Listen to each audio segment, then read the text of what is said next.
Find more questions and study at your own pace on our website. The link will be in the description. Let's get started. Question 1. You have 100 Microsoft SQL Server Integration Services packages that are configured to use 10 on-premises SQL Server databases as their destinations. You plan to migrate the 10 on-premises databases to Azure SQL Database. You need to recommend a solution to create Azure SQL Server Integration Services packages. The solution must ensure that the packages can target the SQL database instances as their destinations. What should you include in the recommendation? Option A, Data Migration Assistant. Option B, Azure Data Factory. Option C, Azure Data Catalog. Option D, SQL Server Migration Assistant. Azure Data Factory provides the necessary infrastructure to run SQL Server Integration Services packages in the cloud. It includes Azure SSIS Integration Runtime, which supports the execution of SSIS packages targeting Azure SQL database instances. This ensures a seamless transition for existing on-premises SSIS workloads to the Azure environment while maintaining the integrity and functionality of the data transformation processes. Question 2. You have an Azure virtual machine named VM1 that runs Windows Server 2019 and contains 500 gigabytes of data files. You are designing a solution that will use Azure Data Factory to transform the data files and then load the files to Azure Data Lake Storage. What should you deploy on VM1 to support the design? Option A, the on-premises data gateway. Option B, the Azure Pipelines agent. Option C, the self-hosted integration runtime. Option D, the Azure File Sync agent. To support the design of using Azure Data Factory to transform and load data files from the Azure virtual machine to Azure Data Lake Storage, you should deploy the self-hosted integration runtime on VM1. The self-hosted integration runtime provides the necessary compute infrastructure to facilitate data movement and transformation activities between on-premises data sources and Azure data stores securely and efficiently. Question 3.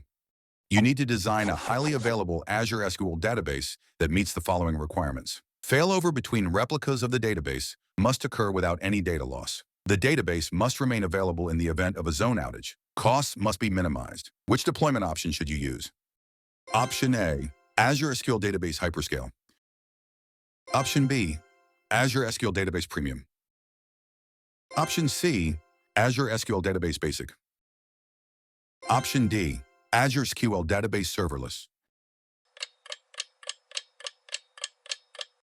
Azure SQL Database Premium is the optimal choice to fulfill the requirements of zero data loss during failover, high availability during zone outages, and cost minimization. Premium tier provides active geo-replication and automatic, data loss-free failover, ensuring that the database remains highly available even in the event of a zone outage.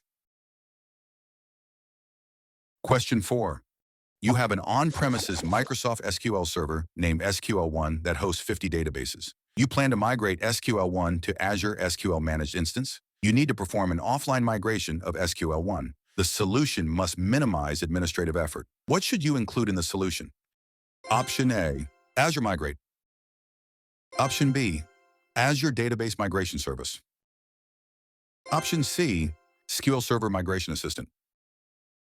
Option D, Data Migration Assistant. Azure Database Migration Service is the recommended tool for migrating SQL Server databases to Azure SQL Managed Instance. It simplifies the migration process by guiding and automating the steps required for the database migration. For an offline migration that aims to minimize administrative effort, this tool is specifically designed to handle such scenarios efficiently. Question 5. You plan to automate the deployment of resources to Azure subscriptions. What is the difference between using Azure Blueprints and Azure Resource Manager templates? Option A, ARM templates remain connected to the deployed resources. Option B, only Blueprints can contain policy definitions. Option C, only ARM templates can contain policy definitions. Option D, Blueprints remain connected to the deployed resources. Azure Blueprints preserve the relationship between the blueprint definition and the deployed resources, allowing for improved tracking and auditing. Once resources are deployed using ARM templates, there is no active connection between the resources and the templates. This distinguishing feature makes Azure Blueprints particularly useful for managing and monitoring resources over time. That's all for today's video. Don't forget to check out our website where you can find more questions for this exam. The link will be in the description. Thank you for watching and good luck on your exams.